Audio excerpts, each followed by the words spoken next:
everyone. Welcome to Impact the World, where every week I get to speak to somebody who's out there in the world doing their thing, bringing some light, bringing some joy to people. Today's guest is a friend of mine who I met a little over a decade ago now. Brenda McMorrow is a beautiful person, but she is also an incredible musician, Kirtan and devotional chant music artist. She is a yoga teacher. She facilitates self-inquiry workshops. So Brenda's life has been very geared for this last 20 years or so towards not only her own spiritual path, but working with people to bring more peace, more balance, more light to their lives. So it was a real treat to get to have this conversation with her and to learn more about how she's been experiencing the last couple of years, which have been very different for all of us. And also the creational process of her music and how she went from being a bluegrass singer-songwriter, pop musician into her epiphany moment that brought her to Kirtan. So not only do we have a conversation, but I asked Brenda if she would gift us with a song at the end, and she does that beautifully so. So stay tuned all the way to the end, where you will get to experience some of Brenda's musical magic. You can find everything Brenda at brendamcmorrow.com. We will, as ever, put specific links in the show notes, and I hope you enjoy this conversation with Brenda McMorrow.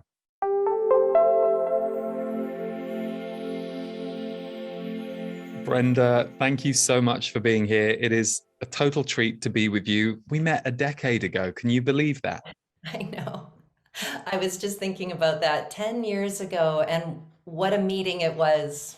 So good to be here, Lee. Thank you. Yeah, thank you for being on the show. And perhaps in a moment we could share our meeting, because it's the story may be interesting to people. But perhaps before we do, as I mentioned about you in the introduction, you are a devotional singer-songwriter, and you have this very unique way of bringing mantra and the musical mantras to the world. And yet you began in pop and as a singer-songwriter. And so you had your own journey into this. But for anyone who maybe isn't familiar with Kirtan or devotional mantra music, could you perhaps just give an overview of what that music is like and what the context of one of those performance experiences is like, because it's special?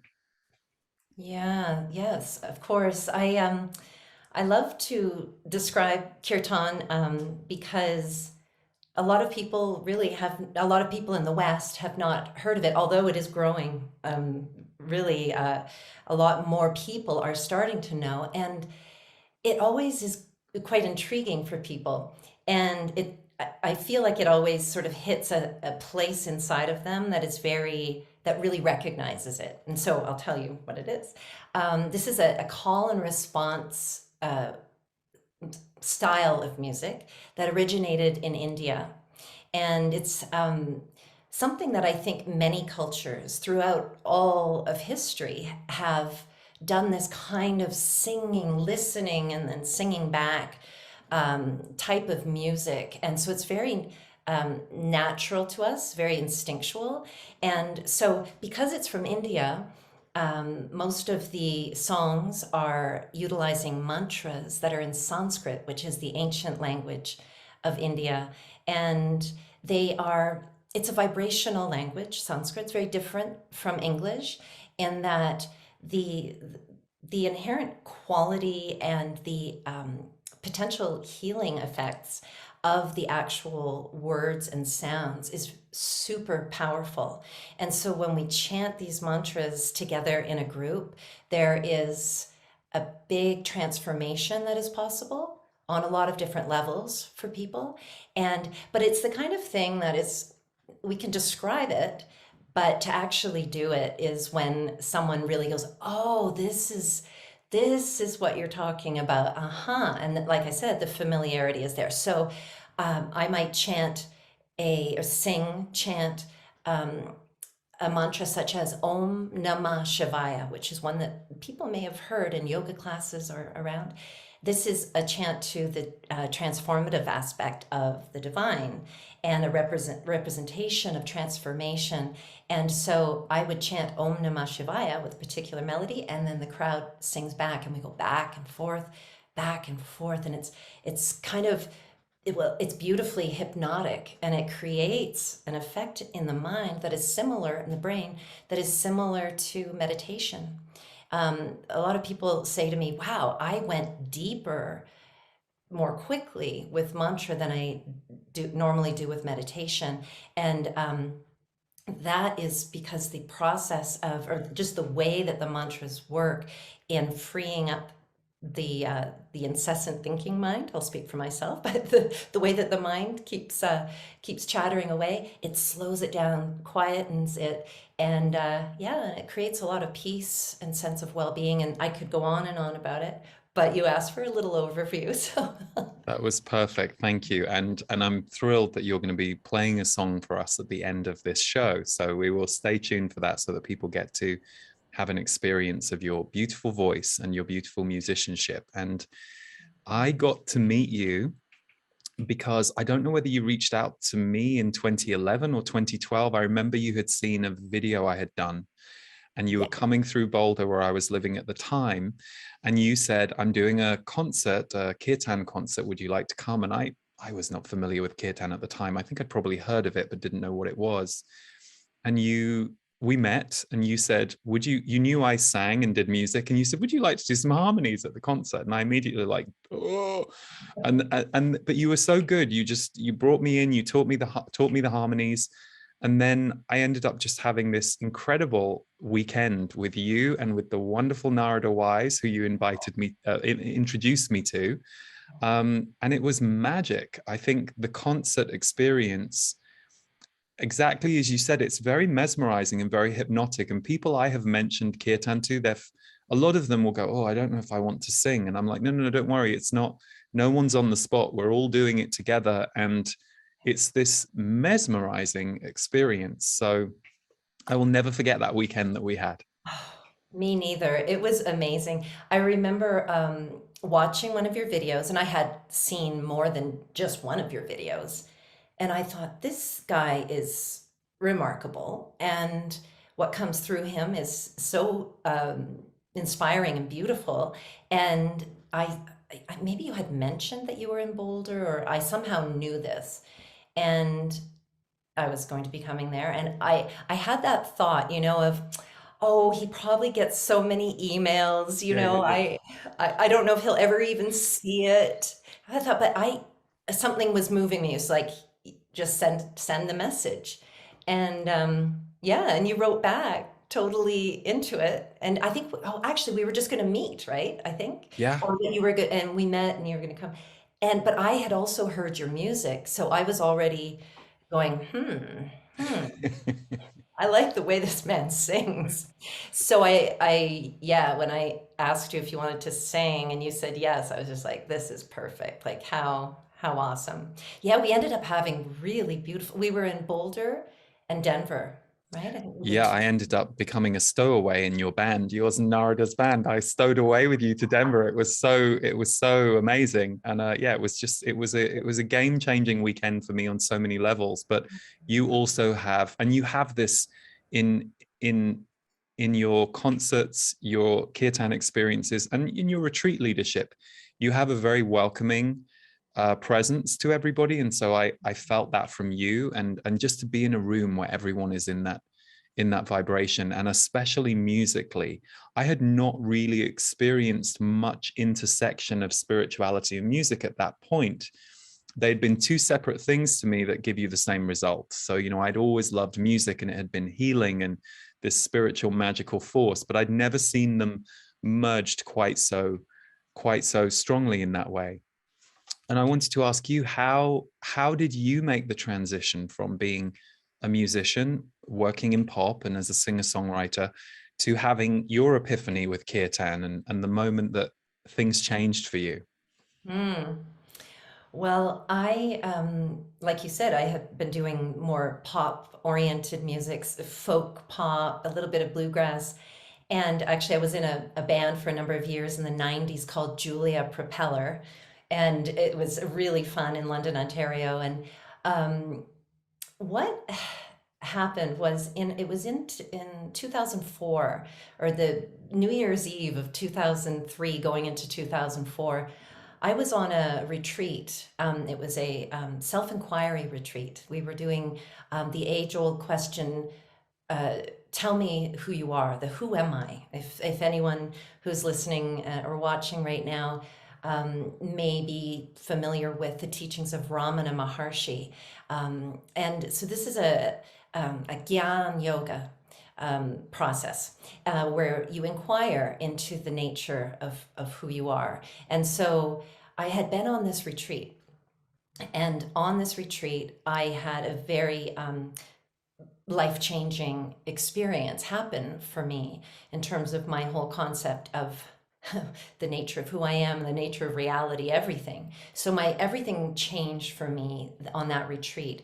And about 6 months later, I was really noticing that my mind was starting to come in more. For a while, it was just there wasn't anything there. It was just very open space, very uh, unified feeling.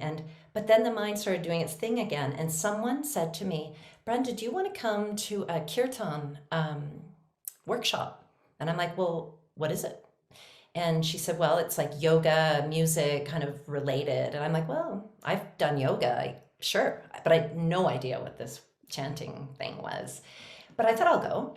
And there was a man named Yogi John, and he had his guitar and he had a harmonium, one of those little accordion-like keyboard instruments, and traditionally used in Kirtan. And he started chanting, and I kind of was like, huh, this is interesting, very repetitive. I'm not sure about this. I don't know.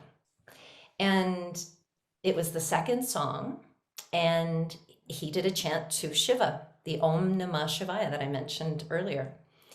And something happened, and I basically, after it was about midway through the song of the repeating, something happened, and I dropped back into this state of really the I am,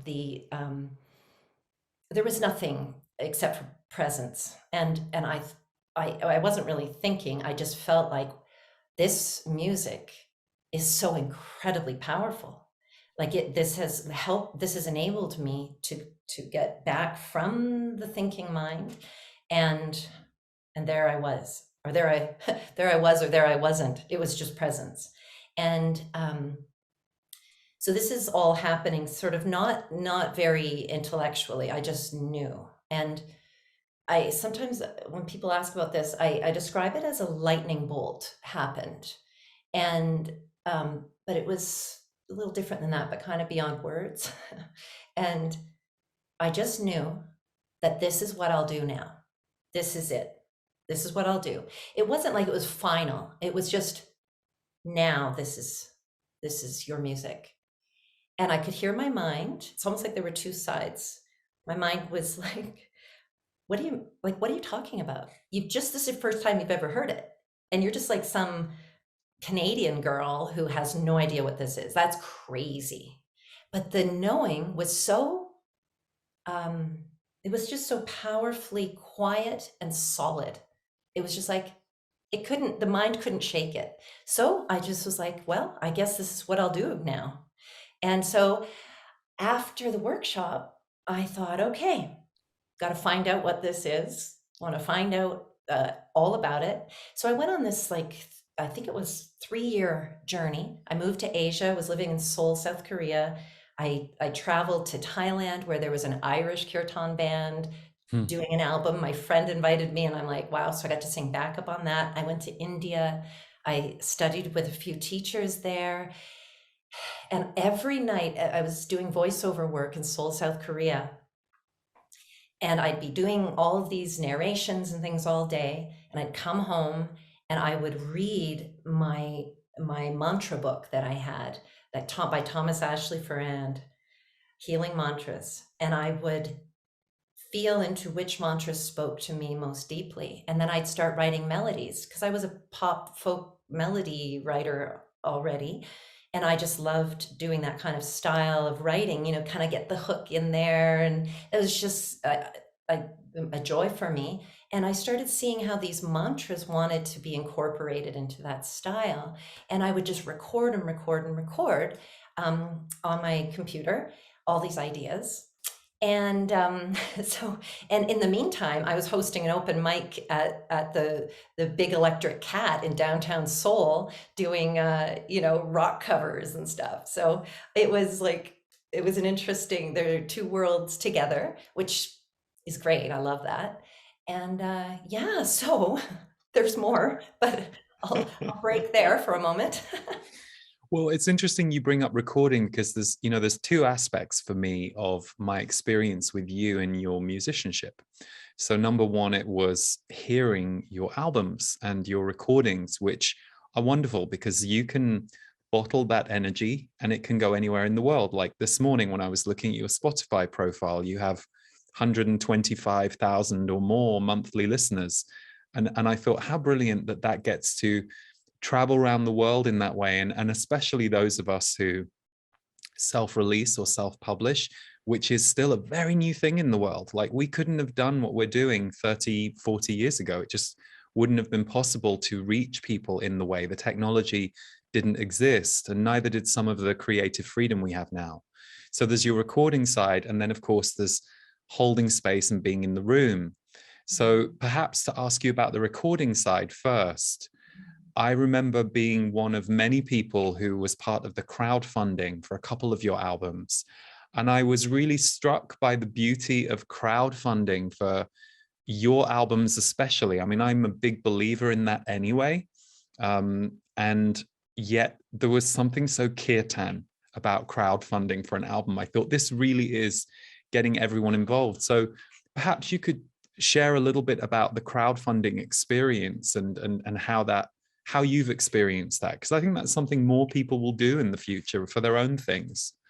Yeah, absolutely. And I love the way that you mentioned that crowdfunding is akin to kirtan, and I thought that as well. It's like in a kirtan experience, which we've both experienced, uh, the whole group, everyone in the room is creating the music, right? Like you and I are out there singing, starting it out, leading it, and then everyone else is adding their contribution, and it becomes something that would never have existed unless every single one of those people was in that room.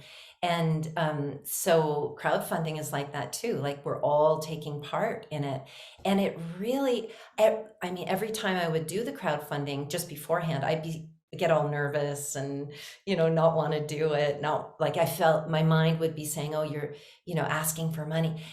But as soon as it would launch, the support and the love and the excitement that people would share was really heart expanding. I was going to say mind blowing, but I want to replace that with it was just like heart expanding. And I yeah, yeah, it's amazing. And people, somebody had said to me once, that she's like, don't worry about asking, because people who want to be part of it will be part of it, and if they don't, they don't. Like it's really that Exactly. simple. That's something I might say if any musicians who are hesitant to do that are listening or watching.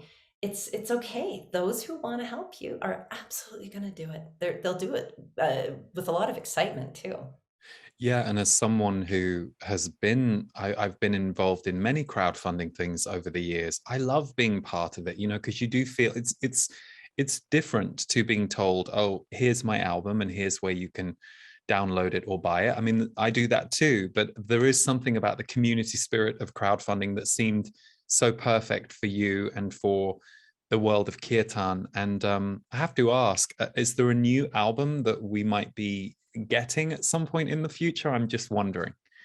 Well, yeah, at some point in the future, we will. You will. Thank you for asking, Lee. spent over the last 2 years, because I haven't been touring and sort of traveling. I often go to California to record my albums. Um, I have been doing something a little bit different, and that is collaborating with some different folks, primarily Jakob Weiss. He's a Danish producer and Kirtan artist, and we've been doing some singles and Mm, releasing those. White Swan Records has always been distributing my music and helping me out, getting the word out there. So they've been putting it out for me. And so singles has been my way, but even just in the last couple weeks, I was like, I'm itching for a full album.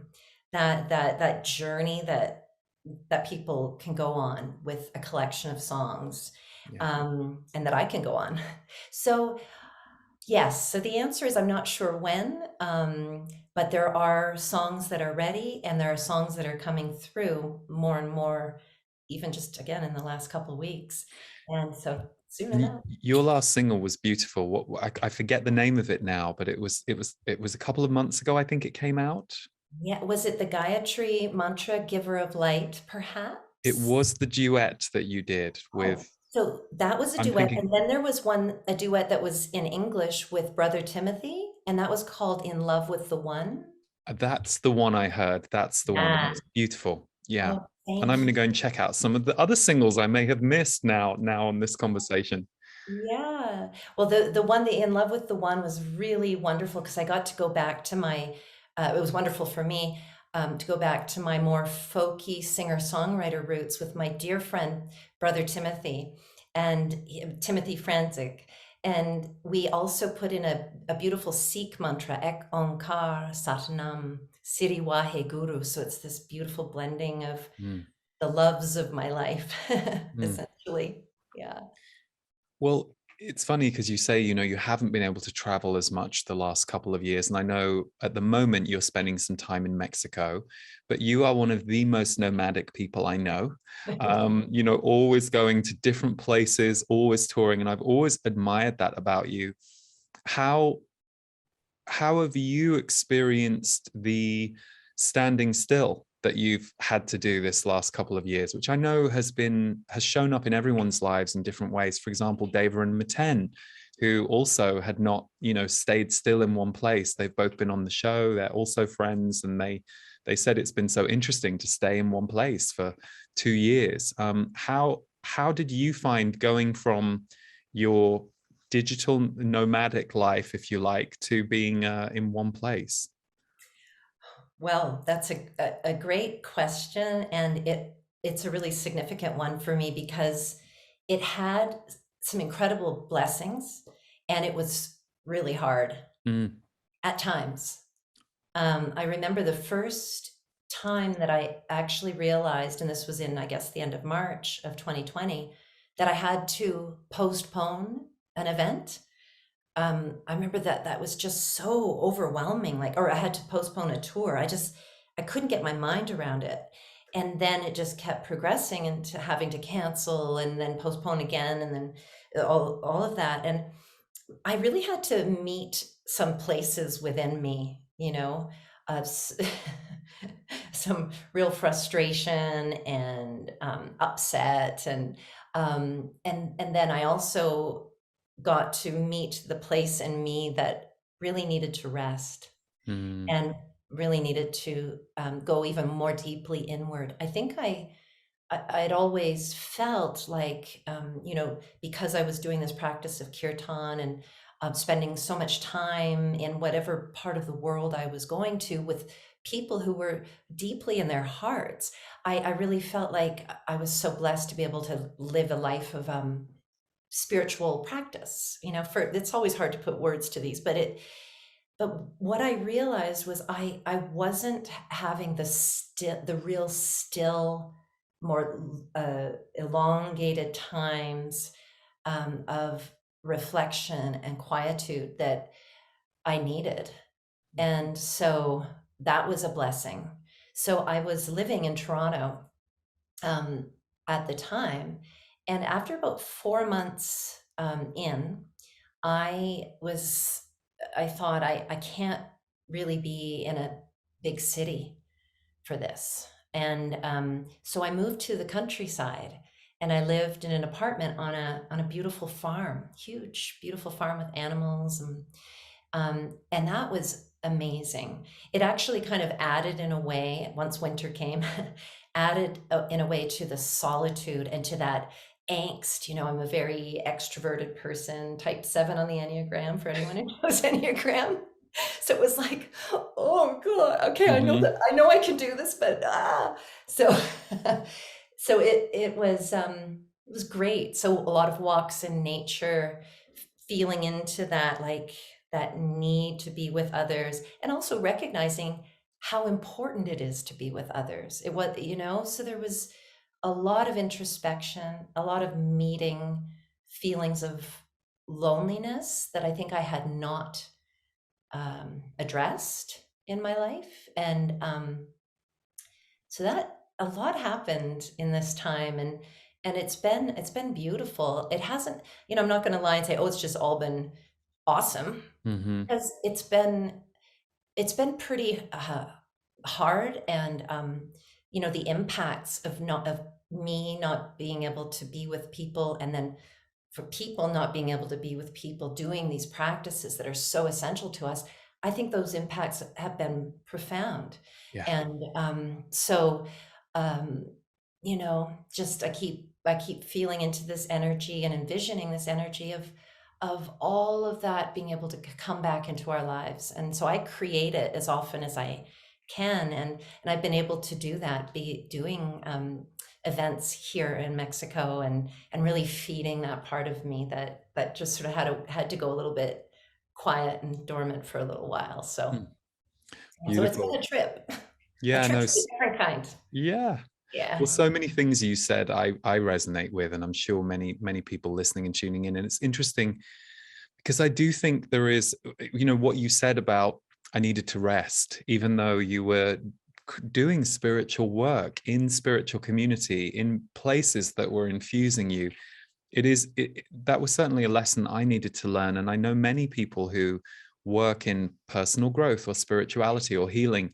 There's a shift when you realize, oh no, this is different to me taking myself off to a workshop for the weekend, or me sitting and reflecting for the weekend. Just because I'm in the energy of it, it doesn't mean I'm necessarily being fed by all the nutrients I personally need with my own practice and my own going within.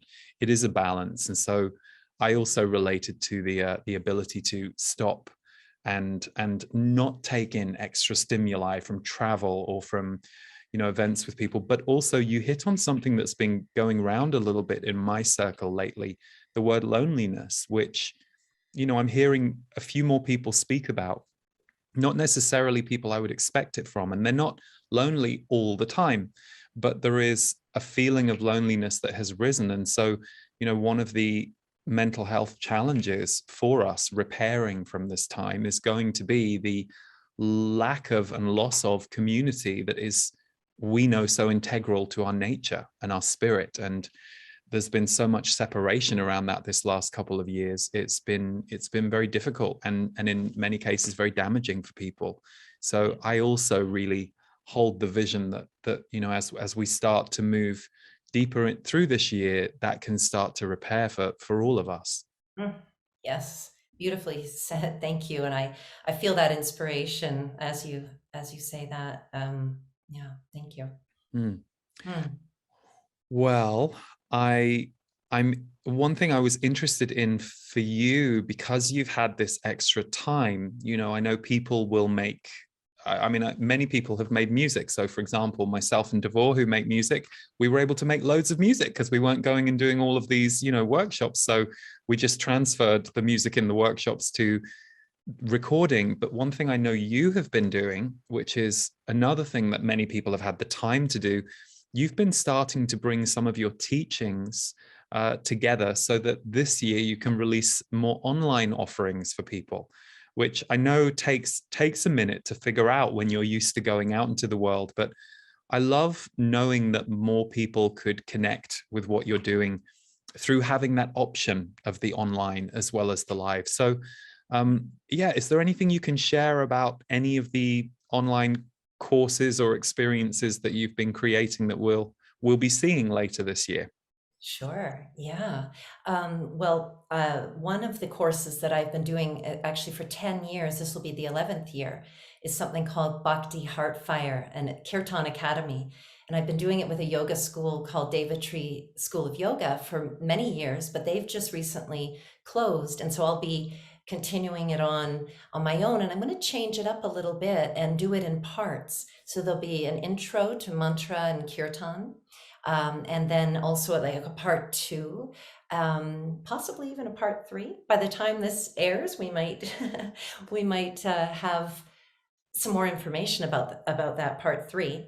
But really, it'll be, and I have to say, I was pleasantly surprised when we did it online last year about the power of chanting together, even when it's on Zoom. It's Mm. amazing the connection that people reported having and that I felt with people.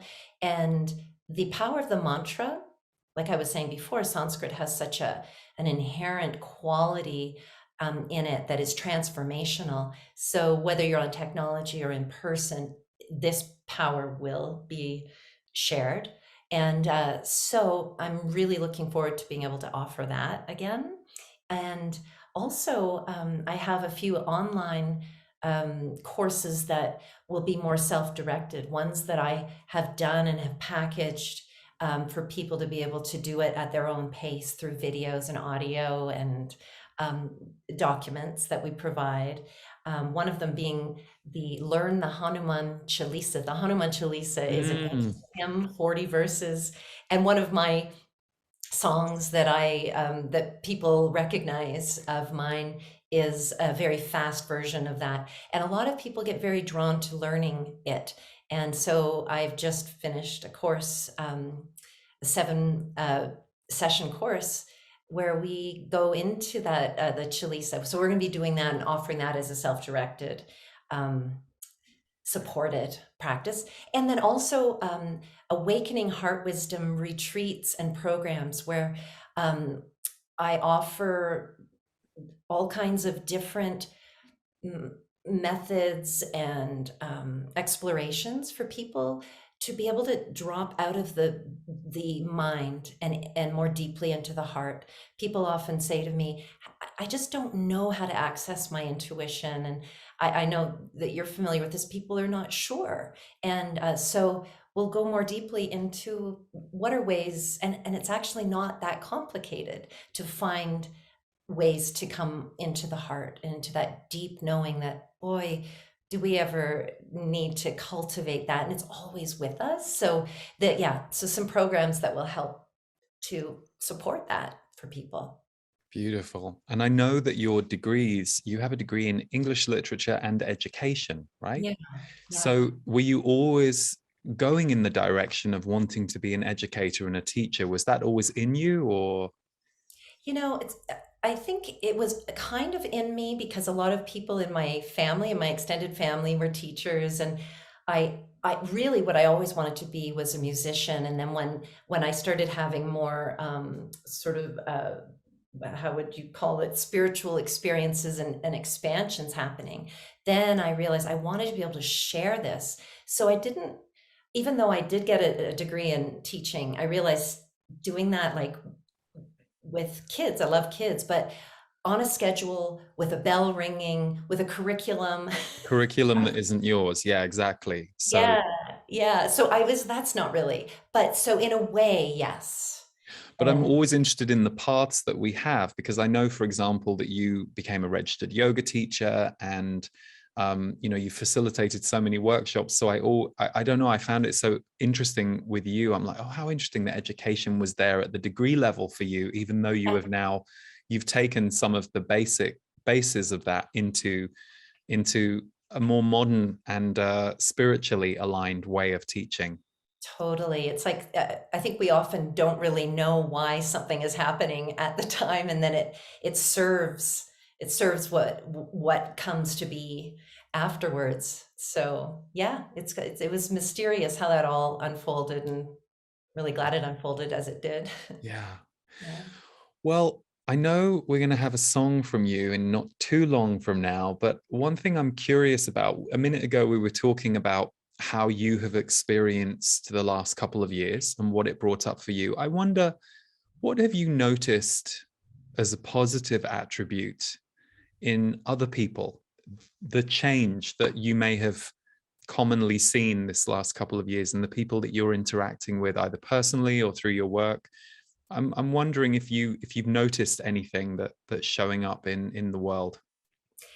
Yeah, I have. The thing that popped to mind right away was people expressing how much they value and cherish connection between people, and that they had taken it for granted before, and that they want to find ways to cultivate that in their lives. No matter what the situation is, they will find the ways that work. And a lot of people have expressed a deepening into their shadow. Mm, There have been so many opportunities for all of us to go into places that we're not so proud of, like mhm, judgment and fear and division and blaming and, mm, you know, wanting to control, wanting to tell others what to do, all that kind of thing. And if someone is aware, they start to go, "Oh, okay, what is that?" And start inquiring into those responses. So I've talked to a number of people who have said, "Oh boy, I have seen some of the dark corners." And they're mm. like, "Ugh," but then they're like, "I'm so glad that I did." Yeah. Right? We have to see these things, right? And not just as they arise, not just like put it out there and say, "Oh, it's happening over there." It's like, "Oh no, it's happening here, and let me look at it and let me love that part." And so, yeah, I've heard a lot of people mention that. And that's interesting what you just shared. I mean, as you were sharing it, I can feel lots of people listening or watching going, "Oh yeah, oh yeah." If someone resonated with what you just said, but it was a light bulb moment to them, or they haven't yet investigated some of that, but they recognize what you're saying, is there any advice or guidance you could give that would help them start that process of inquiry in themselves or the shadow? Yeah. I I think number one is to find opportunities to get quiet and to be able to find time to meditate, time to just be still. It's amazing what can start to arise. And if someone's just starting, writing out what's coming up in a way that is uncensored, um, just being really honest, kind of say to yourself, I'm the only one that's going to look at this. Sometimes we have to remind ourselves of that. And I'm just going to write everything as it comes. And if we can, when we're writing, if we are feeling judgmental or fearful or angry, and that's something we don't want to show out there, we can say it like it is as we write it. There's also, ways to be able to share with another person, and people can do that with a teacher or a therapist or a mentor, um, and or dyad, doing work with another person, which is another course I'll be offering. So just getting it across and bringing things to light. So that, I mean, just to start, I would say getting quiet part is important. Some people are like, I don't want to really do that. So then I would recommend put on some music, mantra music, Mm, and allow yourself just to be in that space, because the mantras support that quiet, and that the allow for more space to open for insights to arise, and for some of the stuff we don't want to see to arise, but they support us because it's of the heart. beautiful. And I think also, one thing I'm aware of is this worldwide purge that we're in. There is such a purge going on. Sometimes when you're in those dark thoughts in your own mind, or your memories you're not proud of, or things you wish had gone differently, and it feels kind of you forget that everyone else is going through their own version of this, perhaps not at the same time, But I think the trick of the mind is to make it all about us in those moments and to lock us inside.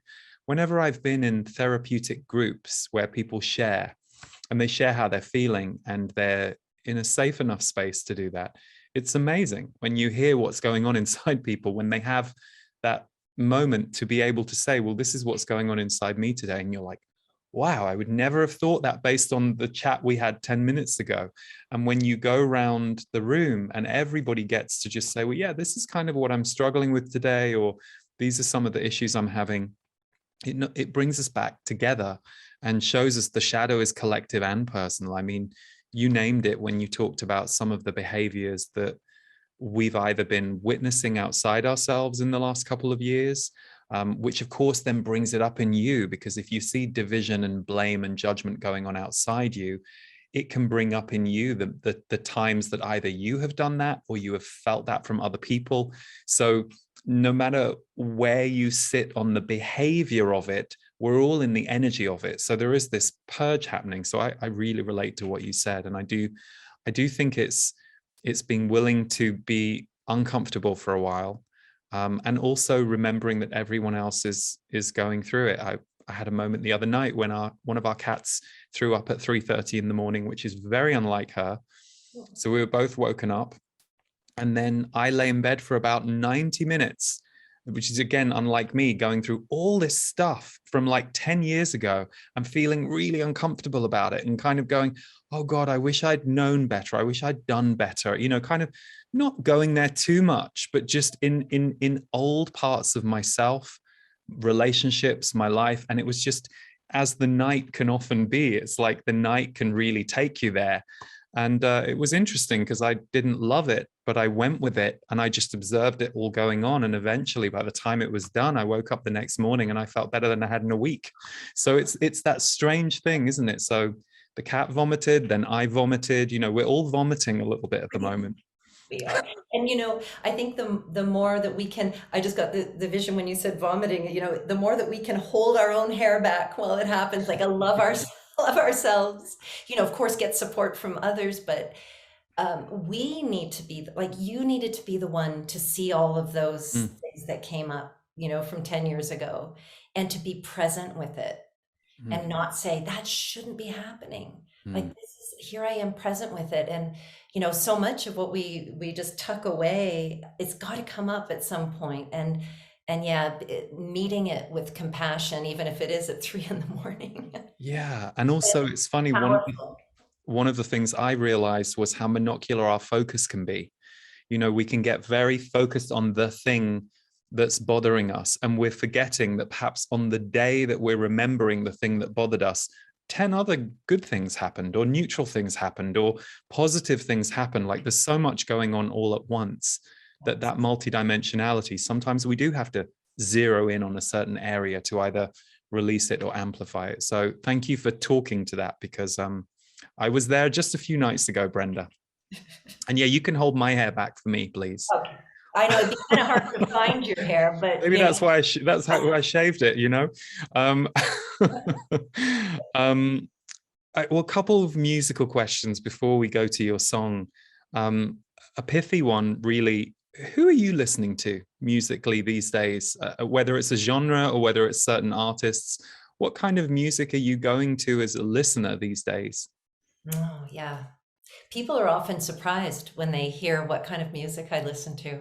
I listen to Kirtan, but not always. And I mean, some of my I have so many favorites for Kirtan, but um, I love to listen to David Newman, Mm, Shantala, Deva Pramal. She was one of my biggest inspirations at the very beginning. And oh gosh, there's so many I could name.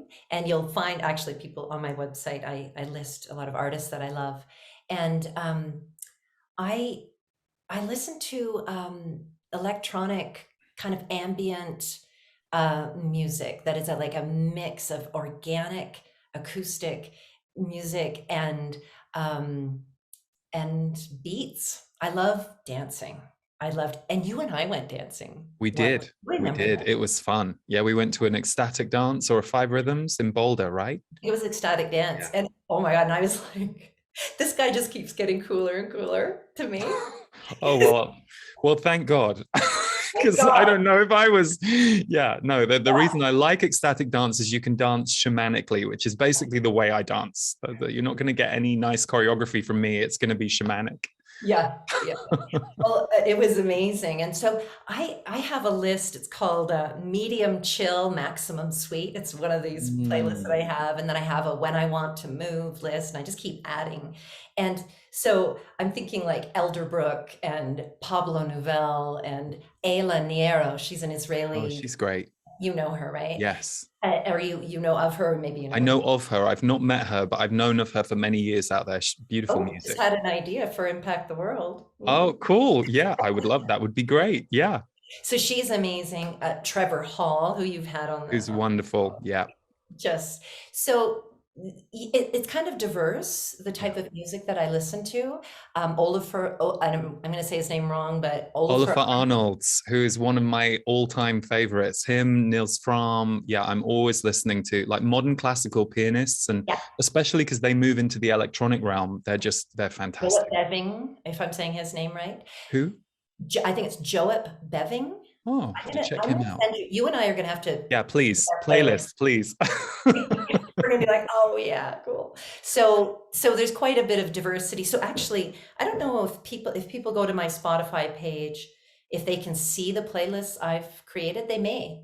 So then they'll see the kind of music that I love. Great.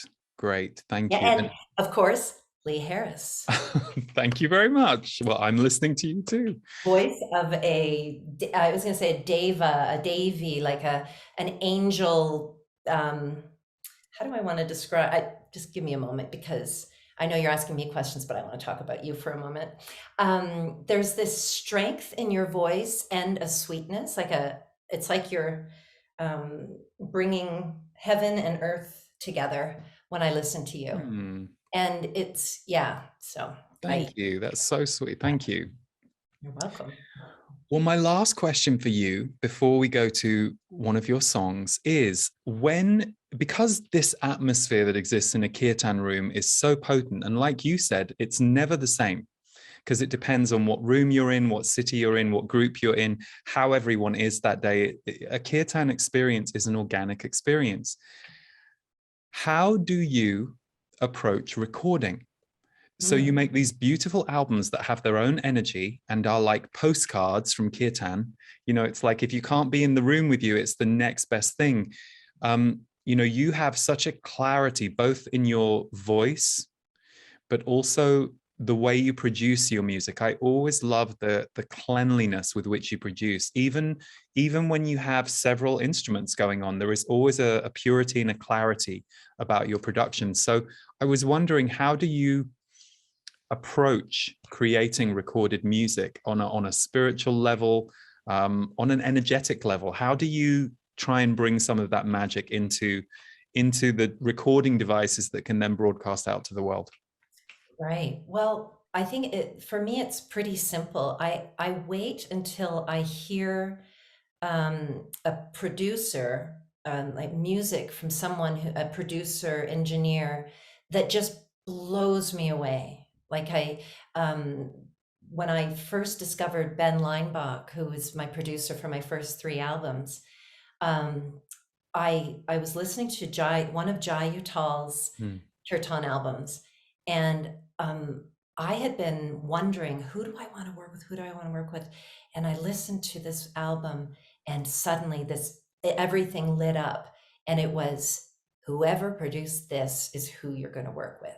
And I was living in Seoul at the time, and I went into a PC Bang, like one of those internet cafes, and I Googled Jai Uttal producer, and that was Ben Leinbach, and I found his phone number, and I went home and I called him from Seoul, because it was just divinely guided. This whole kirtan experience for me since 2004 has been completely guided. There has, like, I am blown away, I'll say that again, by how little I have had to actually do. Like, I know that I put effort and but it's just like, oh, okay, here.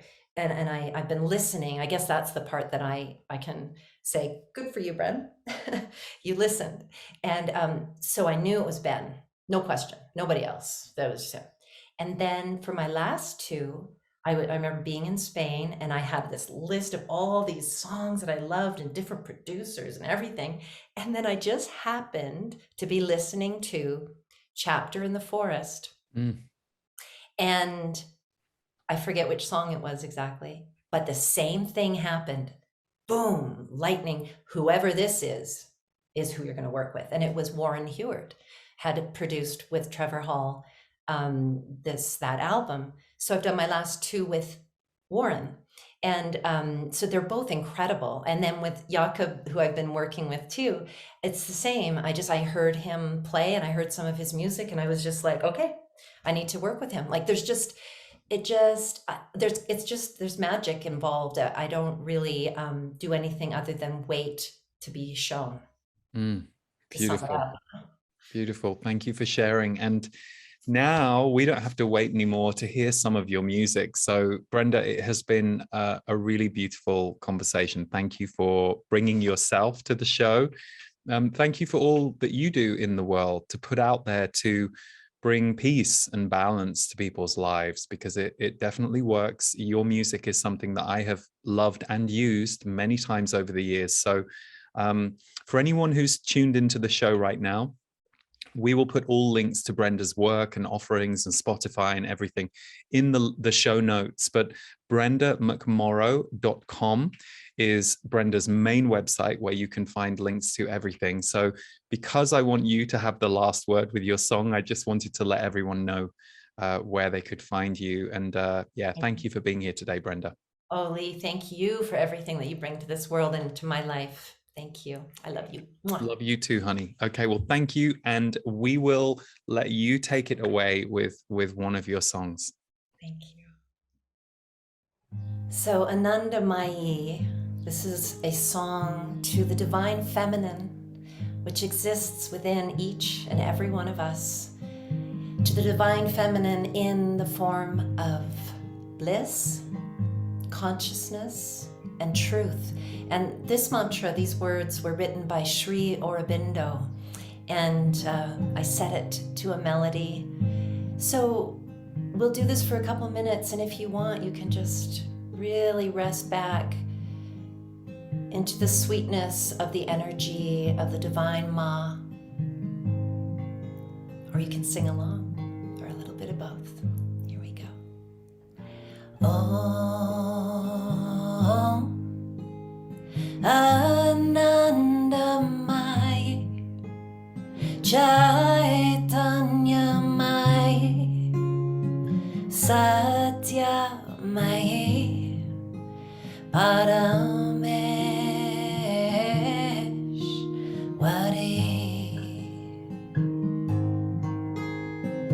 Om Anandamayi Chaitanyamayi Satyamayi Parameshwari.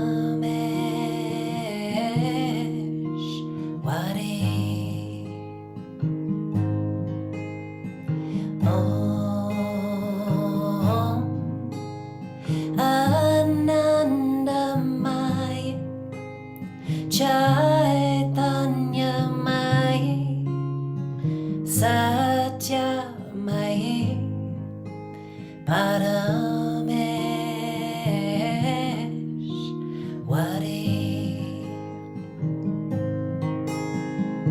Om Anandamayi Chaitanyamayi Satyamayi Parameshwari. Om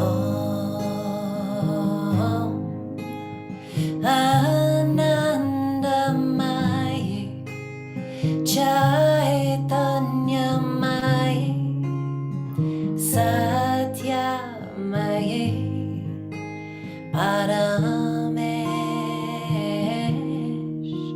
Wadi.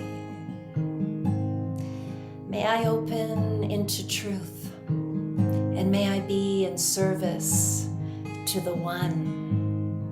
May I see the places in me that are unconscious or wounded, and may I face them truthfully and with courage. May I see the places in me that have been in shadow, and may I bring light to them. May I have love and joy and affection in my life, and may I share this with others. And may I have health. May I follow my own nature with ease and an open heart. With full abandon, may I radically open into what is. And may awakening to the truth of who I am be something that is not only possible for me, but something that I come to know is who I have been all along.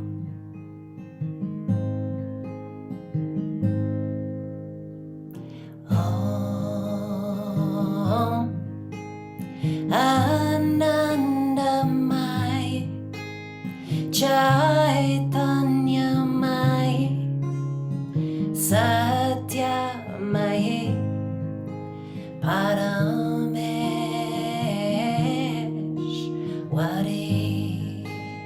Om Anandamai Om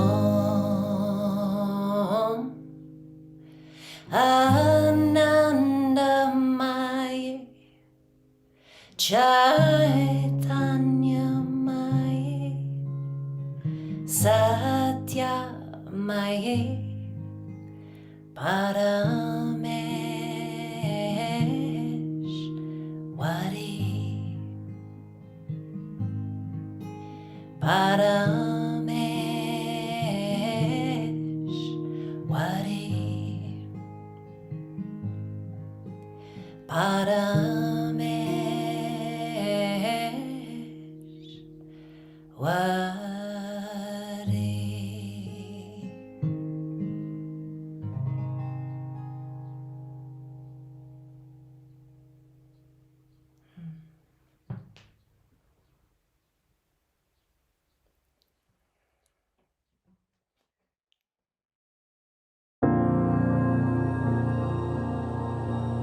Hello, I'm Lee. I'm an intuitive, a channeler, and for the last 18 years, I have been guiding people with their energy and their spirituality. I have been a lifelong student of boundaries, and I think most of us are. Boundaries used to mean to me putting a line between me and someone else, or saying no. And I understand the need for that aspect of boundaries. It's important, and to learn how to do that in a skilled, compassionate, heartfelt way is a practice and takes time. But the other side of boundaries is that it actually increases our connection to have boundaries.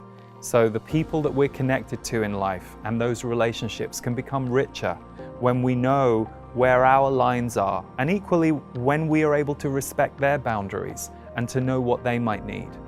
So in my masterclass on boundaries, we're going to take a full 360 look at boundaries. Not just the boundaries that you are perhaps needing to create in your outside world, but also how are we dealing with our inner world? Do we have boundaries around our time, our choices, the things that we're giving our attention to? Self-care and boundaries go hand in hand. When you sign up for the class, you will immediately receive a full channeled recording called Boundaries and Connection. This is something where my guides talk about the energetics of boundaries and how they're playing out in our life all of the time. I'm choosing to deliver boundaries live so that if you want to be with me for the live event, you can. I will be breaking up each module and building in some short breaks so that you have time and space to integrate throughout the class, and then you will have lifetime access to all of the material. We will be organizing the material in a very user-friendly way, so you'll be able to dip into sections and worksheets and use it as a refresher or a primer as you go along with your boundaries journey after you've experienced the class. If you feel this is for you, but you know you can't make the live date, if you sign up, you will receive the replay within 48 hours of the broadcast, and you will have access to it to go through it at your own pace, in your own way. Boundaries has been one of the key game changers for my life, and I learned boundaries in a very resistant way. Like many, I thought that you shouldn't have boundaries, that if you really wanted to be open and connect with everybody, it wasn't good to have boundaries. And I learned the hard way that you can have boundaries that actually support deeper connection with others. It's a lot less chaotic, it's a little bit less painful, and so I'm going to share some of not only what I have learned with you over the years, but also having worked with people all over the world for the last 18 years on this theme and this topic, I wanted to give you an opportunity to take a deep dive into it in a way that can empower you for your life and for all of the connections that you're going to have in your life going forward.